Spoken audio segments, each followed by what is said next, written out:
모두 자리에 앉아주세요.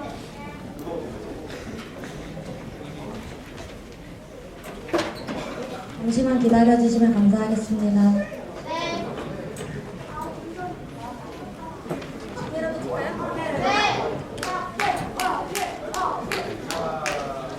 한참은 안 돼요. 불편이 가능해요. 호응하시라고요, 여러분.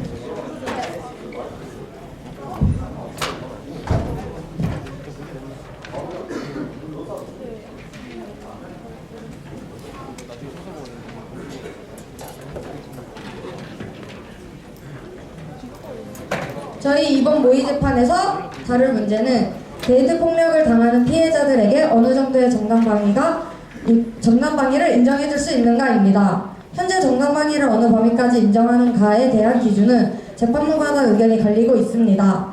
그래서 이번 모의 재판에서는 데이트 폭력을 당하는 급박한 상황에서 벗어나기 위해 살인에 이르는 방어 행위까지 정당방위로 인정해줄 수 있는가에 대해 집중적으로 보시면 감사하겠습니다. 이 사건과 관련하여 실제 판결은 저희가 선보이는 것과 다소 다를 수 있지만 재판이 어떻게 진행되는지 선명하게 그려내도록 구성했으니 다소 미흡 관점이 있더라도 너그럽게 봐주시면 감사하겠습니다.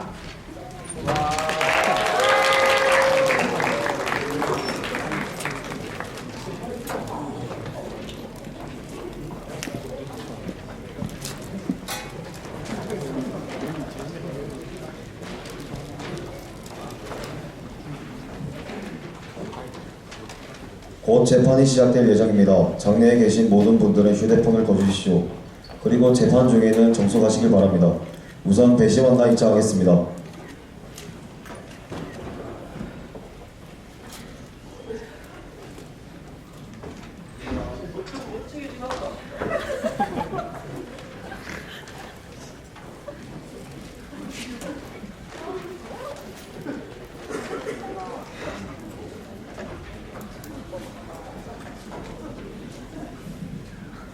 재판관들께서 입장하십니다. 모두 자리에 일어나 주시길 바랍니다.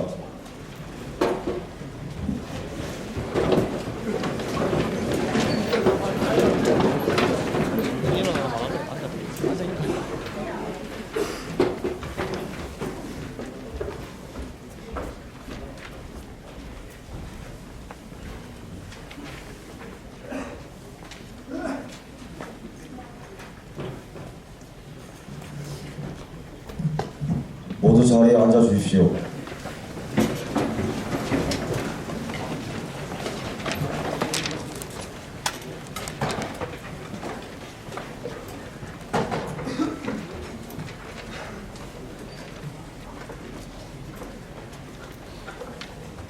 지금부터 2019년 11월 19일 창원지방법원 형사 1 합의부 사건 번호 2019 고합 72853 피고인 김주희의 특수상해 사건에 대한 공판을 시작하도록 하겠습니다. 재판을 시작하기 앞서 선정된 배심원들이 배심원 선서를 하도록 하겠습니다. 배심원 여러분들은 자리에서 일어나 배심원 선서를 해주시기 바랍니다.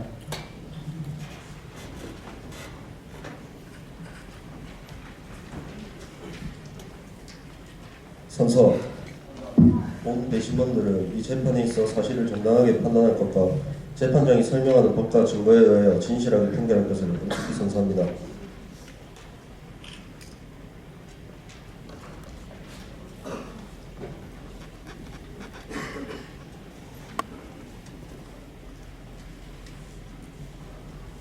피고인에 대한 인정심문을 시작하도록 하겠습니다.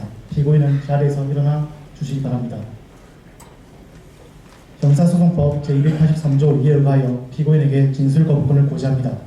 피고인은 재판 과정에서 질문에 진술하지 않거나 원하는 경우 일부 질문에 한해서만 진술하여도 됩니다. 피고인의 진술은 재판에 있어서 불리하게 작용될 수 있으며 진술을 하지 않는다고 하여 불리하게 작용되지 않으면 자신에게 이익이 되는 사실을 말할 수 있습니다. 피고인은 이 점 이해하셨습니까? 네. 피고인 이름과 주민등록번호, 직업, 주소를 말씀해 주시기 바랍니다. 제 이름은 김주희입니다. 주소는 경상도 창원시 마산합포구 경남대학로 8이며 직업은 학생입니다. 주민등록번호는 001003-2345678입니다. 피고인은 만일 재판이 진행 중 주소가 변경되는 경우 이를 즉시 재판장에 알려야 됩니다.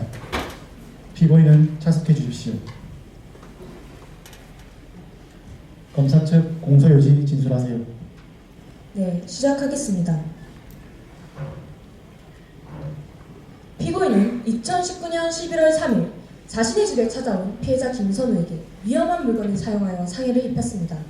사건 당일 피고인은 자신의 집에서 피해자와 말다툼을 하였고 이후 가도를 사용하여 피해자의 왼쪽 쇄골 부위를 찔렀습니다. 이는 명백한 고의적 범죄로서 살인 미수로 볼 수 있겠으나 죽이려는 의도는 없었으며 출동한 경찰관에 의해 빠르게 구조되어 피해자의 일상생활에는 아무 문제가 없는 점을 고려하여 검사는 형법 제258조의 특수상해에 의거하여 피고인에게 강력한 처벌이 내려져야 함을 청구합니다. 만일 피고인의 행위가 특수상해로 판단되지 않을 시에는 예비적 공소사실을 기록한 형법 제262조의 폭행치사상에 근거하여 특수폭행치상죄로 처벌해 주십시오. 이상입니다. 피고인 김주희는 검사의 공소사실에 대해 인정합니까? 아니요, 저는 아무 잘못도 없습니다. 절대 인정할 수 없습니다. 변호인은 공소에 관한 의견을 진술하세요. 예. 재판장님, 본 변호인은 공소 사실을 부인합니다. 피고인이 피해자를 위험한 물건으로 찌른 것은 사실입니다. 하지만 1년에 가까운 연인 사이였으나 데이트 폭력과 심한 폭언에 시달려왔으며 사건 당일 역시 피해자가 피고인의 집에 찾아와 난동을 피우고 폭행을 행사하였습니다. 또한 대개로 자신의 목을 조르고 이에 위협을 느낀 피고인은 자기 자신을 보호하기 위해 자연스럽게 나온 행위였던 것입니다. 따라서 본 변호인은 피고인의 행동은 자기 자신을 보호하기 위한 방어 행위로서 정당방위이기 때문에 무죄를 주장하는 바입니다. 이상입니다. 검사 측의 공소 사실을 피고인 측에서 부인합니다. 검사 측은 혐의를 입증할 수 있는 증인과 증거를 제시해 주시기 바랍니다. 재판장님, 본 검사는 피고인이 자신은 폭행을 당하여 방어행위로서 피해자를 찔렀다고 주장하고 있으나 피해자에게 폭력성이 없다는 것을 입증해줄 증인 윤민혜 씨와 피고인이 폭행이 당하지 않았다는 것을 입증해줄 증인 이동재 씨 그리고 피해자 김선우를 증인으로 신청합니다. 또한 피고인에 대한 신체 검사서와 피해자를 찔렀던 과도 그리고 피해자에 대한 상해 진단서를 증거로 제출합니다. 피고인 측은 검사 측이 신청한 증거와 증인에 대해 이의가 있습니까? 예, 있습니다. 피해자 김선우에 대한 증인 신청은 받아들일 수 없습니다. 피해자 김선우는 피고인에게 데이트 폭력과 폭행을 아주 오랜 시간 행사하였기 때문에 거짓 진술을 할 가능성이 아주 높습니다. 나머지 증거에 대해서는 동의하겠습니다. 검사 측 의견을 진술하세요. 재판장님, 사건은 피고인의 집안에서 발생하였기 때문에 피해자 김선우는 정당방에서 요구하는 현재의 부당한 침해, 즉 폭행을 입증해줄 중요한 증인입니다. 위증의 가능성을 이유로 증인을 배제하는 것은 이해할 수 없는 일입니다. 이상입니다. 검사 측에서 신청한 증거와 증인 신청을 모두 채택하겠습니다. 피고인 측은 제출할 증거와 신청할 증인이 있습니까? 피고인이 피해자로부터 폭행을 당한 것을 목격한 손혜빈 씨와 피고인이 그로 인해 정신과 치료를 받으며 심신미약 상태에 있었다는 것을 입증해줄 정신과 의사 김철우 씨를 증인으로 신청하며 피고인의 정신과 상담 진료 기록을 증거로 제출합니다. 검사 측은 피고인 측이 제출한 증거와 신청한 증인에 대해 동의합니까? 동의합니다. 피고인 측에서 신청한 증거를 모두 채택하겠습니다. 검사 측 증인부터 차례대로 증언을 들어보도록 하겠습니다. 증인 신청에 앞서 채택된 증인들의 인적사항을 확인하도록 하겠습니다. 윤민혜, 김선우, 이동재, 김철우, 손혜빈은 제자리에서 일어나 증인석으로 나와 주시기 바랍니다.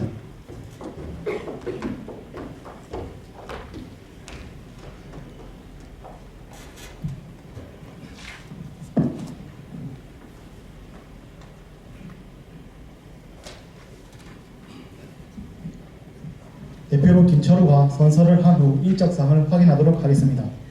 선서하시기 바랍니다.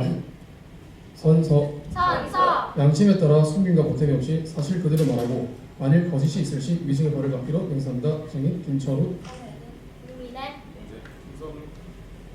선서를 한 후 증언에 거짓이 있을 시 위증의 벌을 받을 수 있으니 사실을 말씀해 주시기 바랍니다. 증인 윤민혜부터 차례대로 생년월일과 직업, 주소를 말씀해 주시기 바랍니다. 2001년 2월 19일 직업은 고등학생이며 사는 곳은 창원시 마산하포구 메트로시티2입니다. 1984년 6월 13일 직업은 참사랑 심리센터의 센터장이며 사는 곳은 창원시 의창구 은아파트입니다. 2000년 8월 30일 직업은 대학생이며 사는 곳은 창원시 진해구 속동입니다. 1993년 6월 18일 직업은 연세병원 응급센터 전문의이며 사는 곳은 창원시 의창구 시티서점입니다. 2000년 4월 7일 직업은 대학생이며 사는 곳은 경남대학교 기숙사입니다. 윤민의 증인을 제외한 증인들은 자리로 돌아가 주시기 바랍니다. 윤민의 증인은 증인석에 참석해 주십시오.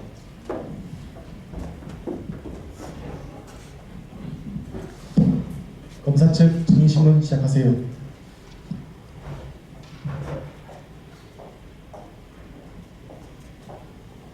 증인, 피해자와 어떤 사이였나요?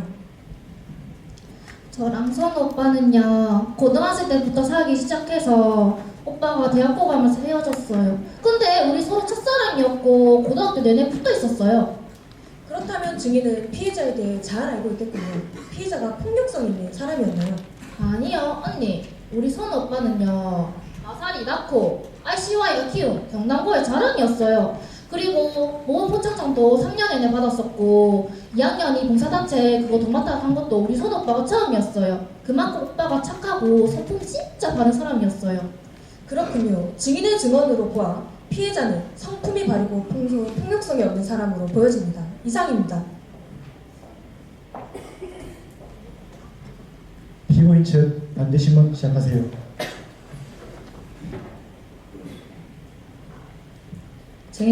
증인은 피해자의 전 여자친구입니다. 피해자와 헤어진 날 이후 연락을 한 적이 있나요? 아니요, 한 적 없었어요. 근데 이번에 오빠가 증인석으로 나와달라고 해서 그때부터 연락하기 시작했어요. 본 변호인은 지금 만나고 있는 관계도 아닌 헤어진 연인을 위해 증인석에 앉아 있다는 것이 다소 이해가 가지 않습니다. 혹시 증언을 해주는 거에 대한 대가를 약속받고 이곳에 나와준 거 아닙니까? 될까요? 언니, 저희 집 진짜 돈 많거든요. 우리 아빠 차 벤츠, 우리 엄마 차 BMW, 그리고 저 용돈도 엄청 많이 받아요. 지금 저 어리시다고 무시하시는 거예요? 저 있는 사실 그대로 말씀드리는 거거든요. 여러분, 피해자와 증인은 헤어진 후 1년이 넘는 시간 동안 서로의 소식을 모른 채 지내왔습니다. 따라서 지금 헤어진 연인의 선함을 증명하는 이 증언은 다소 신빙성이 떨어진다고 생각합니다. 이상입니다. 윤민의 증인은 증인석으로 돌아가 주시기 바랍니다. 다음 증인에 대한 증인 신문을 시작하겠습니다. 이동재 증인.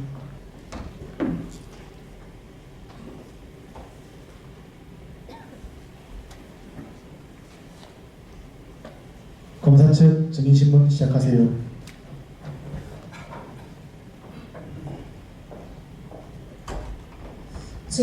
증인은 사건 당시 피해자를 진찰한 의사가 맞습니까? 네, 맞습니다. 진찰 당시 피고인과 피해자의 몸 상태에 대해 자세히 설명해 주세요.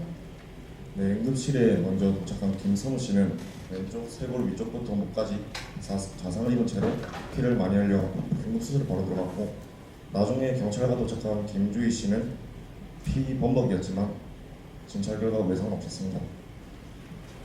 네. 진찰 당시 그렇다면 피해자를 진찰하였을 때 자상의 정도가 생명에 위협을 줄 만큼 심각하였나요? 네, 김선우 씨의 자상 위치는 대동맥 주변이었고, 칼로 단순히 찌른 것이 아닌 찌른 후 돌린 것처럼 근육이 여러 방향으로 손상되어 있었고, 오랜 시간 동안 피를 흘려 과다출혈까지 있었습니다. 여러분, 급박한 상황에서 단순히 피해자를 막기 위한 것이라고 보기에는 피고인의 행위가 매우 구체적입니다. 증인의 증언처럼 자칫하면 목숨을 잃을 수 있는 위치였으며 찌르고 난 후에도 칼을 움직여 근육을 훼손하였습니다. 이렇듯 방위 정도를 넘은 잔인한 행위도 정당방위로 인정될 수 있을까요? 이상입니다. 피고인 측 반대 신문 시작하세요. 증인의 방금 전 증언에 따르면 의사로 보기에 피해자의 자상은 단순히 찔린 것이 아니라 피해자를 죽이기 위해 찌른 것이라고 보는 건가요? 네, 맞습니다. 그렇다면 그렇게 생각하는 실질적인 증거가 있습니까? 저는 7년이란 기간 동안 의사생활을 하고 있는데 이러한 자상의 형태는 몸에 힘을 제대로 실어주는 것이 아니라면 나올 수 없는 그러한 형태의 자상입니다. 그 말은 정리하자면 실질적인 증거는 없고 증인의 개인적인 경험을 토대로 한 단순 추측이란 말이군요.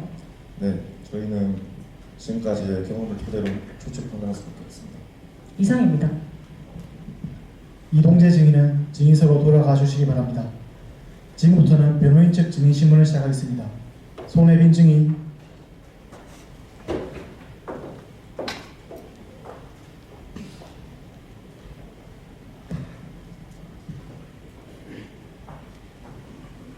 변호인 측 증인 신문 시작하세요.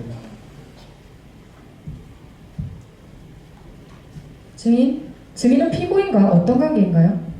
저는 주희와 학과에서 가장 친한 친구입니다. 그렇군요. 그리고 증인은 이 사건의 최초 목격자이자 신고자입니다. 당시 상황에 도착했을 때 어떤 상황이었는지 자세하게 설명해 주실 수 있나요? 네, 그날 주희랑 같이 놀기로 해서 주희 집으로 향했어요. 근데 멀리서 봐도 문이 열려 있었고 집안에서 주희가 하지 말라며 소리 지르는 게 크게 들렸어요. 그래서 이건 내가 해결할 수 있는 게 아니겠구나 싶어서 경찰에 신고를 했는데 경찰이랑 들어가 보니 이미 김선우는 피를 흘리며 누워 있었고 주희는 온몸이 피만 먹인 채 떨고 있었어요. 그렇다면 증인은 피고인과 가장 친한 친구라고 했는데 사건 발생 이전에도 피해자가 피고인에게 폭력적인 언행이나 혹은 폭행을 행하는 모습을 단 한 번이라도 본 적이 있나요? 네, 빈 강의실에서도 주위의 머리를 툭툭 치거나 길을 걷다가도 자기 신경 건드리는 말을 하면 서슴없이 많이 때리는 모습을 목격했었습니다. 여러분, 증인은 평소에도 피해자가 피고인에게 폭력적인 언행이나 폭행을 행사하는 모습을 직접 목격해왔습니다. 뿐만 아니라 사건 당일에도 다른 소리가 아닌 김주희 씨의 그만하라는 비명소리를 듣고 신고하였습니다. 김주희 씨는 도대체 왜 그만하라고 소리쳤을까요? 이상입니다. 검사 측 반대 신문 시작하세요.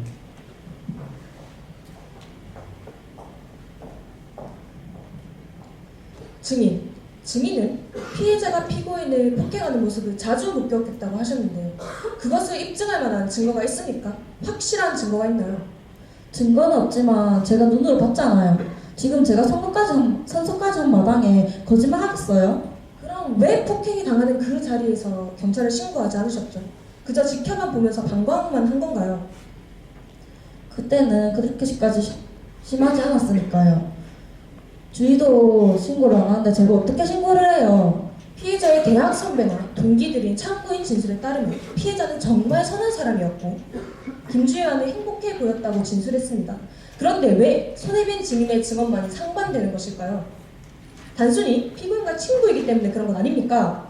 아니, 그 사람들도 김선우랑 많은 사이 아닌가요? 보이는 게 다가 아닌데 김선우 주위 사람들은 주희랑 선우가 행복해 보였으니까 그렇게 마음대로 판단한 거잖아요. 대다수의 동기들인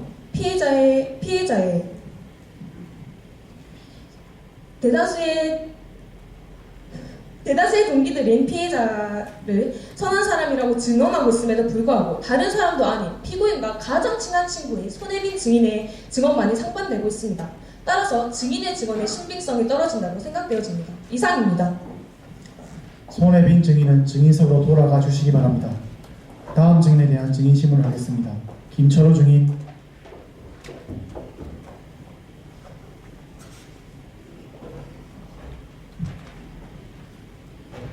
변호인 측 증인 신문 시작하세요.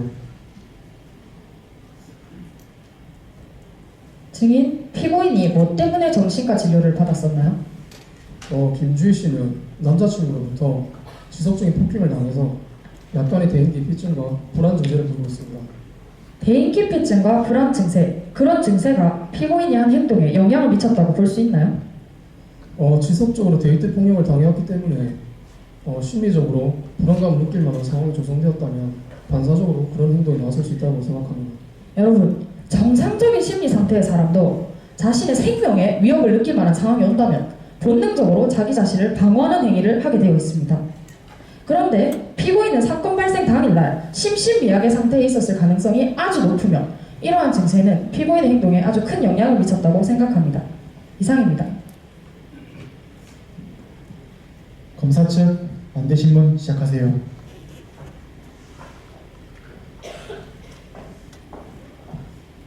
증인, 피고인이 정신과 진료를 받기 시작한 시기가 언제죠? 아마 올해 8월 1일부터 진료를 받으러 갔었습니다. 그렇군요. 그런데 10월 8일자 이후로는 약 처방이 없었고 15일 이후에는 진료 기록이 없습니다. 피고인이 완치된 것인가요? 약물 처방이 없었던 것은 김주희 씨가 약을 먹지 않겠다고 해서 처방을 안 했고요. 그 다음에 김주희 씨가 병원을 방문하지 않았기 때문에 직잘 기록이 없습니다.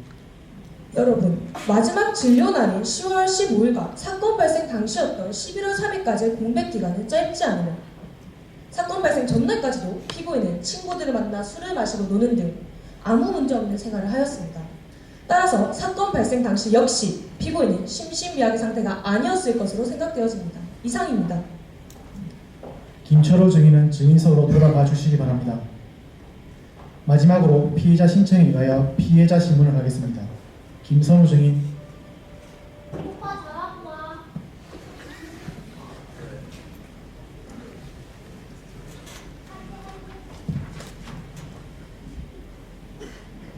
검사 측 증인 신문 시작하세요.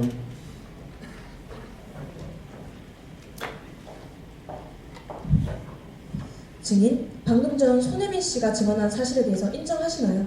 전 절대 인정할 수 없습니다. 김주희는 원래 평소에 덜렁대는 성격이어서 지 혼자 잘 넘어지고 했는데 그거를 막 제가 때린 것처럼 좀 거짓말을 하는 것 같습니다. 그렇다면 이에 대한 반증을 제시해 줄 수 있나요? 김주희의 인스타그램에 들어가면 막 지 혼자 막 넘어지고 다치고 했을 때 제가 사준 약을 인증샷으로 막 올린 게 많습니다. 피고인은 증인이 문을 열자마자 자신의 머리를 잡고 내동댕이 쳤다고 진술하고 있습니다. 사건 당시를 자세히 설명해 주실 수 있나요? 아니 머리를 잡고 내동댕이라고요? 저는 그냥 문 열고 들어가서 대화를 하려 했었는데 그 대화가 말다툼으로 바뀌었을 뿐이지 소지형 같은 거 안 했습니다. 지금 저 김주희가 거짓말을 하는 겁니다. 증인의 증언으로 보아 증인은 단지 대화를 시도하려고 한 것이고 폭행은 행사하지 않은 것으로 보입니다. 이상입니다. 피고인 측 반대 신문 시작하세요. 증인은 사건 당일 베개를 사용해서 피고인의 목을 졸랐습니다. 인정하십니까? 전 그런 적 없습니다. 오히려 김주희가 흥분해서 진정시킨 것밖에 없습니다. 그렇다면 왜 피고인의 다른 침구류에는 거의 혈흔이 묻어있지 않은데 유독 베개에만 그렇게 다량의 혈흔이 검출되었던 걸까요? 증인이 상의를 입을 당시 피고인의 목을 베개로 누르고 있었기 때문에 그런 거 아닙니까? 말싸움을 할 때 김주희가 저한테 욕하면서 베개 던졌습니다. 그때 아마 피가 묻었을 것 같습니다. 근처에 있었다는 이유만으로 베개가 흠뻑 젖을 정도로 혈흔이 묻을 수가 있을까요? 이상입니다. 증인은 피고인과 말다툼을 하게 된 이유가 무엇입니까? 그 전날 밤에 김주희가 딴 남자랑 술 먹고 스킨십하고 한다 해가지고 승이 나고 찾아갔습니다. 증인은 피고인 집에 어떻게 들어갔습니까? 피고인이 안에서 열어주었습니까? 비밀번호를 제가 알기 때문에 알아서 치고 들어갔습니다. 김선우 증인은 자리로 돌아가 주시기 바랍니다. 증인 신문을 마치도록 하겠습니다. 지금부터는 피고인 신문을 시작하겠습니다. 김주희 피고인은 증인석에 앉아 주시기 바랍니다.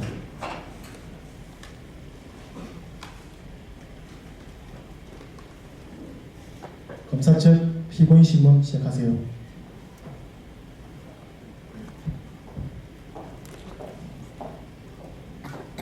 피고인, 칼을 집어든 이유가 무엇이죠? 의도적으로 준비한 것인가요? 아니에요. 저는 칼인지도 모르고 김선우가 제 목을 조르고 위협하기 시작해서 손에 잡히는 물건을 잡아 김선우를 찌른 것뿐이에요. 찔렀다고요? 보통 사람들은 물건을 쳤다고 말하는데 찔렀다고 말한다는 것은 이미 칼이라는 것을 인지하고 찔렀다는 것이군요. 아니에요. 찔렀다고 말했던 건 잘못 나온 말이에요. 전 정말 칼인지 몰랐어요. 그렇다면 왜 경찰에 신고도 하지 않았으며 현관문이 열려 있었음에도 불구하고 탈출을 시도하지 않은 거죠? 상해 의도를 가지고 있었기 때문에 탈출을 시도하지 않았던 거 아닙니까? 김선우가 현관문을 열고 들어왔어요. 그때 저는 당황하고 무서워서 경찰에 신고할 생각도 못했고 도망가려고 하는 저를 붙잡고 제 목을 조르고 위협하기 시작해서 도망을 칠 수도 없었어요. 저는 당시 살기 위해 손에 잡히는 물건으로 선우를 가격했을 뿐이에요.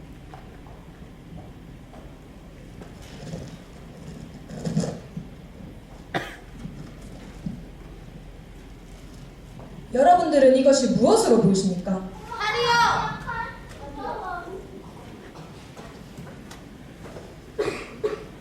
어린아이들도 칼이라는 것을 인지하고 있습니다.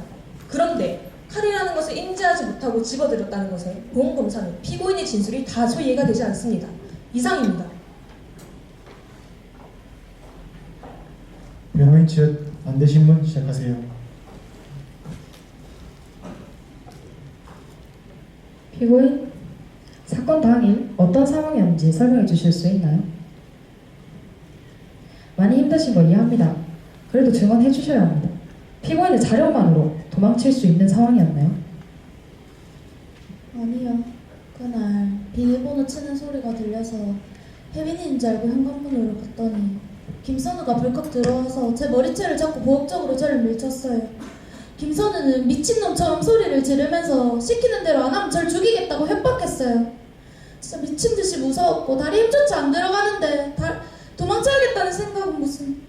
그러더니 옆에 있던 베개를 들고 제 목을 졸랐어요.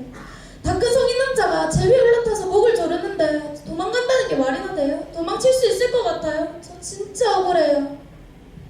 정리하자면 문이 열려 있다고 해서 피고인의 자력만으로 도망칠 수 있는 상황이 아니었단 말이군요. 네. 여러분, 문이 열려 있다는 것 하나만으로 피고인이 탈출할 만한 여건이 충분하게 갖춰졌다고 보는 것은 철저하게 이론에만 입각된 잘못된 생각입니다. 김선우 씨는 키가 180cm가 넘는 성인 남성이고 김주희 씨는 기껏해야 키가 150 정도밖에 되지 않는 작은 체구의 여성이라는 점 다시 한번 주목해봐 주시기 바랍니다. 이상입니다. 피고인, 피해자가 집안에서 난동을 부렸습니까? 네, 문을 열고 들어와서 부엌쪽으로 저를 밀치면서 부엌에 있던 도구들이 바닥으로 떨어졌습니다. 피고인은 자리로 돌아가셔도 좋습니다.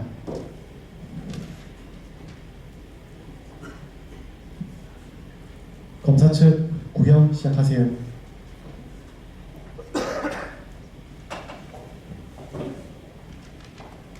재판장님, 배심원님, 그리고 방청객 여러분, 여러분이 1년간 사랑하는 애인으로부터 지속적인 폭행을 당했다면 SNS에 도움을 청하는 글을 올리시겠습니까? 아니면 연인 사이의 유대관계를 자랑하는 글을 올리시겠습니까? 피고인은 자신이 피해자로부터 지속적인 폭행이 당해왔다고 주장하면서도 자신의 SNS에 피해자 김선우의 사이를 자랑하는 글을 올렸습니다. 피고인이 정말 지속적인 폭행이 당해왔다면 이러한 행동을 할 수 있었을까요?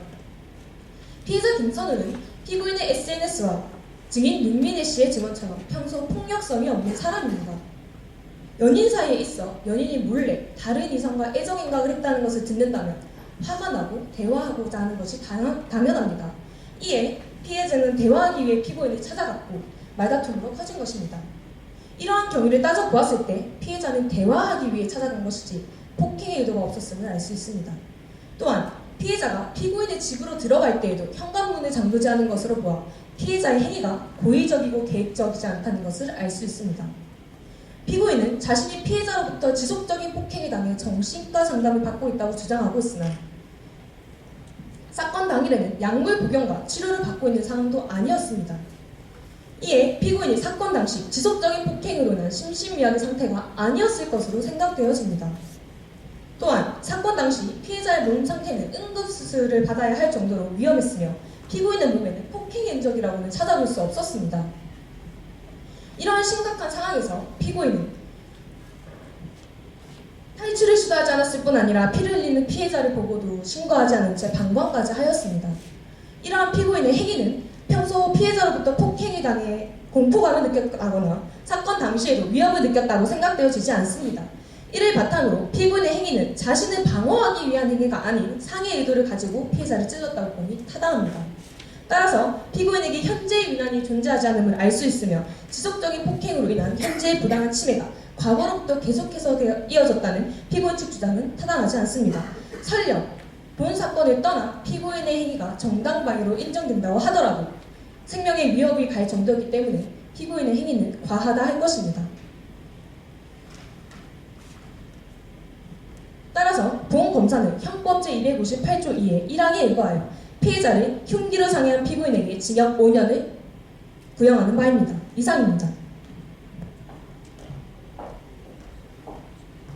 변호인 측은 최후 변론 시작하세요.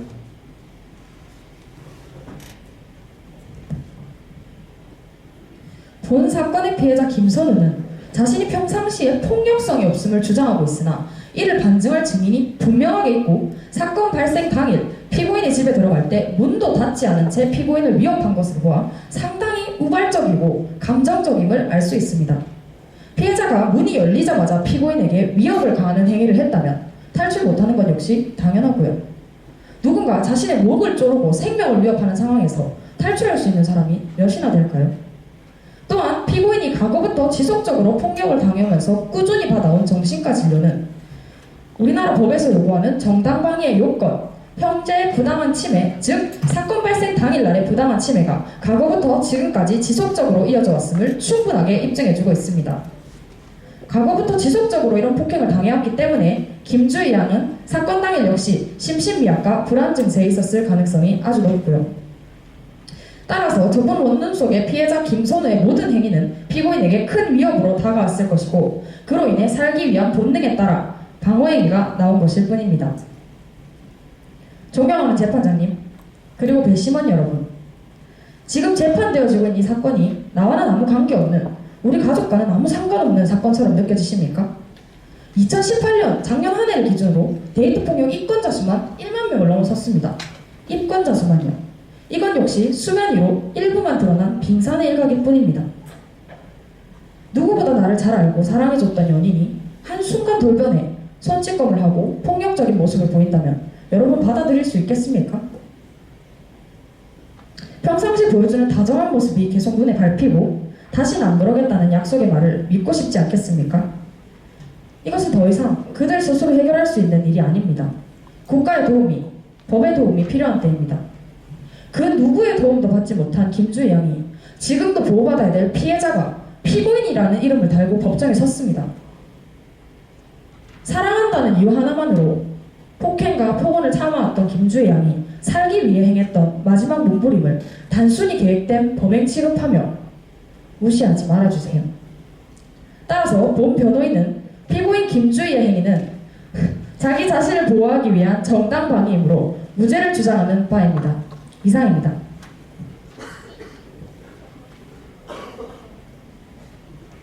피고인은 합의부에 마지막으로 할 말이 있습니까? 네. 김선우는 항상 단 둘이 있을 때 저에게 폭행과 폭언을 일삼았습니다. 그런 상황에서 폭행을 하는 선우가 아닌 폭행을 당하는 나에게 문제가 있다고 잘못된 생각까지 하여 정신과 치료를 받기도 했었습니다. 선우의 폭행은 근본적인 문제는 선우의 폭력이었기 때문에 결국 치료는 그만두었습니다. 그냥 선우를 좋아하니까 사랑하니까 그냥 다 참고 넘어갔습니다. 매일 숨고 피할 생각만 했지 그 이상 그 어떤 것도 생각 못했어요. 그날은 너무 갑작스럽게 선우가 집으로 들어와 도망칠 수도 없는 상황이었고 너무 무섭고 너무 아파서 날 뭐하려고 손을 휘둘렀을 뿐이에요. 선우가 그렇게 다칠 줄은 저는 정말 몰랐어요. 선우가 그렇게 쓰러져 있는 게 나 때문이라는 게 안 믿기고 내가 사람을 그렇게 다치게 하는 사람이라는 것이 너무 무서워서 그 순간 아무것도 할 수 없었어요. 선우를 그렇게 다치게 할 의도는 전혀 없었어요. 전 그저 제 몸을 지키려고 한 것뿐인데 너무 억울합니다, 재판장님. 예, 잘 알겠습니다. 이상으로 피고인에 대한 특수상해 사건을 변론을 전결하도록 하겠습니다. 지금부터 배심원 평의를 위하여 배심원 분들은 법정 경위 안내에 따라 회의실로 이동해 주시기 바랍니다.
우리가 저기 상식적으로 생각을 해봐요. 여자친구가 술을 먹고 다른 남자랑 그 밤늦게까지 애정행각을 했다. 자, 이거는 여자를 패죽여도 이건 할 말이 없는 거. 네? 어디 남자 그 여자가 저기 밤늦게까지 술을 먹고 돌아다니기를 그 집에서 조신하게 빨래 나오고 저기 집안일이 나오고 살림이 나오고 그래야지. 세상이 어떻게 돌아가는 게? 저기 아저씨, 아니 요즘 세대가 어떤 시세인데 뒤처진 생각을 갖고 계십니까? 아니 여자가 살다 보면 다른 남자도 만나보고 해볼 수도 있는 거 아니에요? 참, 작금의 조선이 어떻게 되려고? 어른이 말씀하면 그만 예 알겠습니다 하고 넘어가면 되는 거를 그 내가 봐도 그 여자가 맞을만 했구만. 내가 탔으면 그냥 때리치겠다. 참나 이봐요. 아 진짜 이상한 소리 그만하시고 사건 얘기만 하세요. 누가 봐도 김주희 씨한테 위협적인 상황 맞는 거 아닙니까? 아니 저기 뭐라고? 저기 위협적이라고? 아니 뭐가 위협적이라는겨? 밑도 끝도 없이? 아니 저기요, 아저씨는 뉴스도 안 보세요? 데이트 폭력 사건이면 딱 봐도 남자같이 맘대로 여자 집에 쳐들어가서 때리고 협박한 게 뻔하죠. 뉴스? 야, 뉴스 볼 시간이 어딨어. 먹고 살기 바쁜데. 그 저기 의사 양반 얘기하는 거 안 들었고 뭐한겨? 여자가 그 폭행을 당한 그 뭐예요 저기 그 흔적이 없다고 그 얘기했잖아요 의사 양반이. 저기도 다 그 현장을 다 이렇게 제가 이렇게 본 것도 아니고. 내가 볼 땐 그 그냥 일반적인 연인들 싸움 저 그런 거구만. 아니 잠시만요. 연인 싸움은 싸움이 아니라는 거네요. 요즘 뉴스를 보면 요즘 데이트 판을 때문에 얼마나 시끄러운데요. 저는 연애를 많이 해봤는데 저렇게 아름다운 여성분한테 폭행했다고 하니 정말 생각만 해도 좀 끔찍하네요. 그 저는 친구 연애를 많이 해봤다고? 그래 일단은 뭐 옛말에 그 부부싸움은 칼로 물베기라고 그런 속담이 있는데 안 들어봤나? 다 그렇게 싸우고서 그 결혼하고 이렇게 정도 들고 이렇게 싸우고 이렇게 지내는 겨 그렇게. 그 내가 봤을 때는 그 위험한 상황은 없고 그 여자가 저렇게 좀 과하게 좀 행동한 거 아닌가 싶네. 아저씨, 피고인 친구 말 안 들으셨죠? 아니 친구 앞에서 때렸다 하는데 이게 폭력적인 거지. 아니 뭡니까? 그리고 얼마나 여자를 그렇게 자주 때렸으면 여자가 정신과 치료까지 받겠냐고요. 아저씨, 정신과 치료 약까지 먹고 있는 상태에서 김서희 씨 위협이 얼마나 무섭게 느껴졌겠어요. 아저씨 목 누가 베개로 쫄다고 생각해보세요. 안 무서워요. 참 무섭겠네 그거. 저도 김보경 씨랑 같은 생각인 게 친구가 피고인이 폭행 당하는 모습을 본 적도 있다고 하고 친구들한테 폭행 당했다고 하소연하는 친구의 증언도 있다잖아요. 그리고 저 같아도 평소에 그렇게 많이 맞았으면 어떻게든 저를 방어했을 것 같은데요. 네, 이 말에도 동의하고요. 저는 피고인이 왜 그랬는지에 대해 주목할 필요가 좀 있을 것 같아요. 대다수의 사람들이 말다툼이 그렇게 위협적인 상황이라 생각하지 않는데 피고인이 입장에서 본다면 좀 다르게 느껴질 수 있을 것 같아요.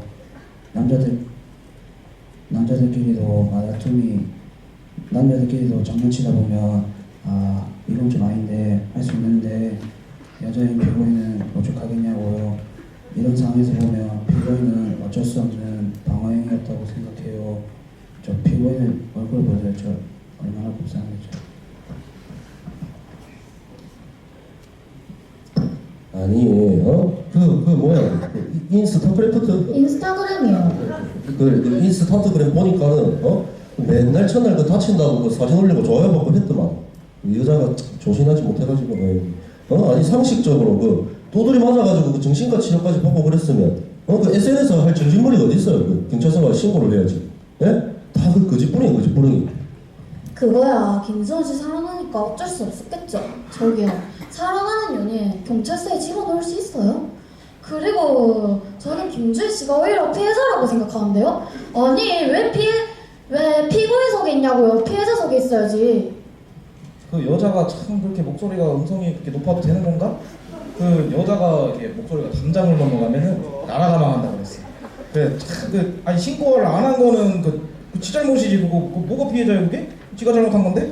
생각을 해봐. 그 SNS는 뭐 그렇다고 치고 뭐 피고인이 자꾸 그 위협적이었다고 저기 위협적이었다 이렇게 하는데 정확한 증거는 그 하나도 없고 아니 뭐 그 위협적이었다고 저 계속 무기는 거 아니야 피고인이. 아니 뭐 김선우 씨 이렇게 장면이 이렇게 카메라에 찍힌 것도 아니고 그 뭐예요 그 요새 몰래 카메라? 이 사람 뭘 끝날 소리야. 아 몰카에 뭐 찍힌 것도 아니고 아니 그럼 김선우 씨 뭐 저렇게 곱상하게 생겨가지고 저럴 사람도 아닌 것 같아 보이는구만. 윤민혜 양도 얘기하는 거 아니오. 그 뭐요 마산이 낳고 그 뭐요 그거 자타가 공인하는 뭐 자랑? 그래 얘기하는 거 아니오. 아, 저기요, 제발 쓰잘데기 없는 말 좀 그만하세요. 마산이 낳기는 무슨 저 어린애 말을 믿으세요? 아니 김선우 씨는 그냥 김주희 씨랑 대화하려고 찾아갔다고 했는데 세상에 어느 여자가 그냥 대화만 하러 온 사람을 칼로 찌르겠어요? 상식적으로 안 때렸으면 안 찔렀죠. 네, 제 생각에도 그렇고요. 같은 남자가 봐도 김선우 씨는 좀 건강한 성인 남성이고 저도 싸움을 좀 질 것 같은데 피고인을 위협을 한 게 분명해요. 정말 같은 남자여서 참 부끄럽네요. 폭력을 행사한 게 아니면 칼로 찌를 이유가 절대 없다고 보는데 피고인 행동의 결과만 보지 말고 과정을 좀 중점적으로 보자고요. 그리고 저렇게 곱상하게 생긴 여자가 어떻게 손에 칼을 들어요? 절대 아니요, 절대. 아 그렇게 따지면 뭐 그것도 추측인데 아니 그 자네는 그 목소리를 좀 크게 못하나? 아예 안 들려줬겠어. 아니 그 평소에 저기 김주희 씨가 악심을 품고다가 작정하고 이렇게 칼로 그냥 확 이렇게 확 찔러버리면 그런 거 아니야? 아니 그 현관문 열려 있으면 그걸로 도망가면 되지. 그 다 큰 여자가 그것도 못해? 아저씨, 그것도 추측이죠. 상식적으로 남자가 현관문으로 들어오고 있는데 그 현관문으로 어떻게 도망갑니까? 창문으로 뛰어내리라는 것도 아니고 어떻게 도망가냐고요? 아니 베개로 목도 조르고 집까지 엉망진창이 된 상황에서 현관문 뚫고 도망가라고요? 아저씨가 한번 해보실래요? 그리고 남자랑 여자랑 신체적 차이가 있는데 어떻게 도망갑니까? 아이고야, 아저씨 크기 정도는 모를까? 말끝마다 아저씨가 네, 이 말도 맞는 말이고요.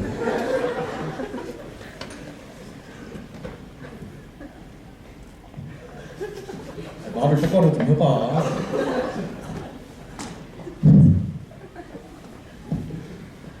뭐합니까? 예? 말씀하세요, 말씀. 네, 같은 남자가 봤을 때 말을 못해요. 이 사람. 같은 남자가 봤을 때도 저였어도 김선우 씨에게 도망칠 수 없을 것 같아요. 아니 김씨 아저씨 뭐 할 말 있어요? 얘기해봐요. 아니 그럼 지금 그 도망칠 수 있고 없고가 그게 중요합니까 지금? 예? 그 김주희 씨가 그럼 칼로 이렇게 찌른 게 그 정당하는 겁니까 그게 그러면은? 그럼 뭐 그랬다면 그 세상에 많은 사람들 다 칼 들고 다니지 그러면? 아 근데요, 제 친구 중에서도 데이트풍 피해자가 있거든요. 아니 걔도 남자친구가 때리지만 하면 너무 사랑하고 좋아하니까 헤어지지도 못하고 신고도 못하고 지내더라고요. 뭐. 근데 그런 사람이 정신과 치료까지 받아가면서 그 사람 일부러 찔렀다는 거 말이 안 된다고 보는데요. 아니 이 사람은 이거 친구 얘기를 왜 합니까? 그럼 친구를 데리고 오지 그러면? 아유, 예시를 들자는 거죠. 아니 됐고 그러기 치면 그럼 나도 그 집에 가면 맨날 그 마누라한테 두드려 맞고 하는데 그것도 데이트 폭력이겠네 그러면은? 아니 일로 와 한 대 쳐봐요. 칼로 찔러버리네. 좀 삐끗한 거 없나요? 말씀 그만하시고요. 계속 말해봐서 똑같은 말만 하고 계시는데 이제 편의 시간도 거의 끝나가니까 정리하자면 최용준 씨랑 김연찬 씨는 피고인의 잘못이 크다는 입장이시고 저를 포함한 나머지 분들은 충분히 그럴 만한 상황이었다는 거 맞으시죠? 네. 예. 대신원분들은 평정을 위해 재판정을 이동해 주시기 바랍니다.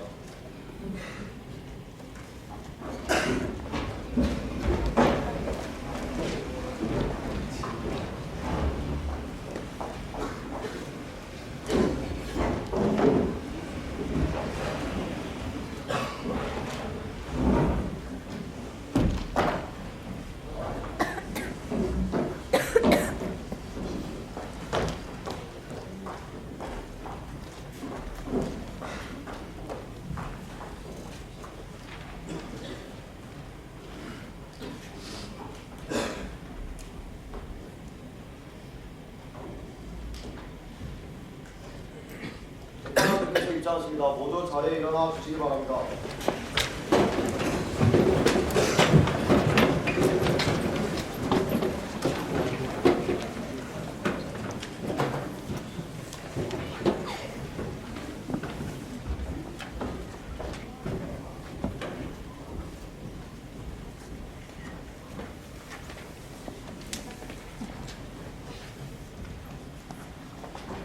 모두 자리에 앉아 주십시오.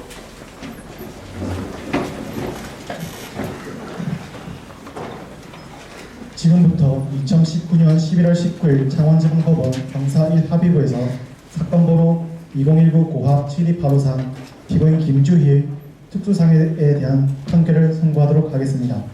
피고인 김주희는 자리에서 일어나 주십시오. 정당방위의 성립요건에 있어서 현재 부당한 침해가 필요하다. 피고인의 경우 피해자로부터 지속적으로 폭행과 폭언을 당했으며 이는 변호인 측 증인의 증언과 피고인을 지찰했던 정신과 전문의 진단서, 증인을 통하여 확인 가능하며 이는 과거부터 사건 당시까지 피고인에게 부당한 침해가 계속되어져 왔다는 것을 알 수 있으며 피고인의 행위가 자신의 법익을 보호하기 위한 한 행동이라고 볼 수 있다. 그러나 사건 당시 피고인의 법익 침해가 어느 정도였는지를 입증하여줄 증거가 없고 피고인의 방어 행위가 정당방위에서 명시하는 방어 행위가 아닌 공격으로 보이므로 변호인의 정당방위 주장을 기각한다. 양측의 심신미약 주장에 대해서 피고인의 일련의 행태를 보았을 때 재판장은 다소 의심스럽다. 특수상해 복조를 조정하기 위하여는 위험한 물건을 휴대하고 상해가 발생하면 상해의 고의가 필요하다. 피고인의 경우 상해의 결과는 발생하였고 피고인에게 상해의 고의가 있고 위험한 물건을 휴대하였기에 검사의 특수상해에 대한 주장을 받아들이며 본 재판부는 다음과 같이 합의하여 주문을 선고한다. 주문, 피고 김주희에게 형법 258조 2의 1항 특수상해죄에 의하여 징역 3년을 선고한다. 피고인은 이 판결에 불복하는 경우 7일 이내 부산고등법원에 항소할 수 있습니다.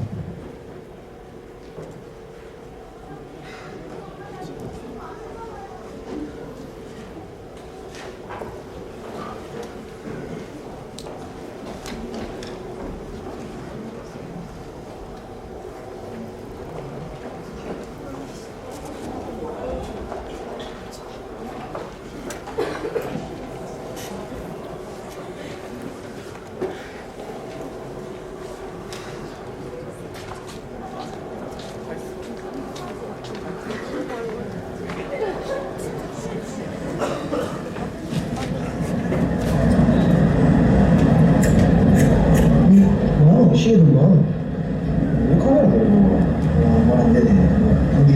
당연하지. 난 별로.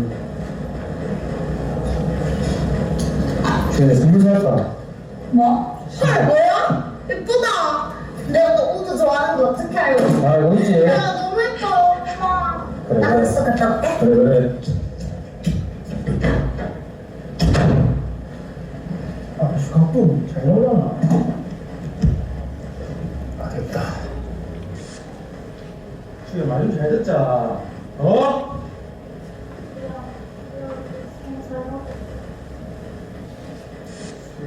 이렇게 딱 발라. 자 됐어.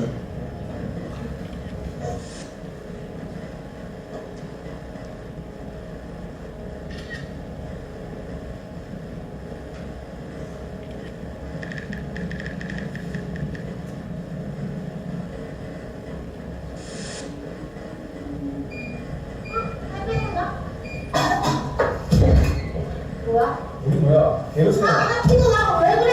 우리 뭐야? 와, 진짜 뭐야? 왜 그래? 아, 씨. 그 뭐야, 해야 돼? 뭐 했냐고?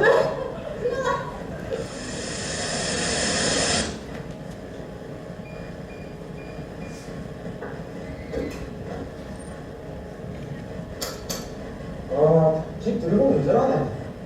김주희 개같은 새끼. 그래도 호박 잘 치워봐라. 아이고, 다 되지.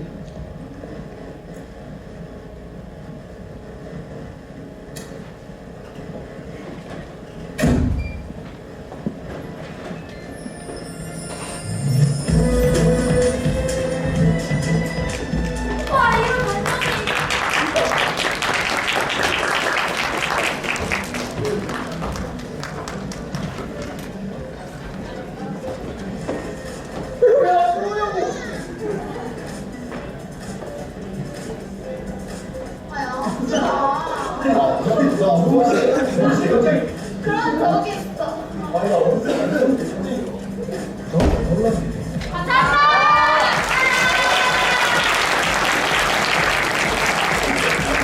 이거 잘 치는 거라. 그 사람 뭐지?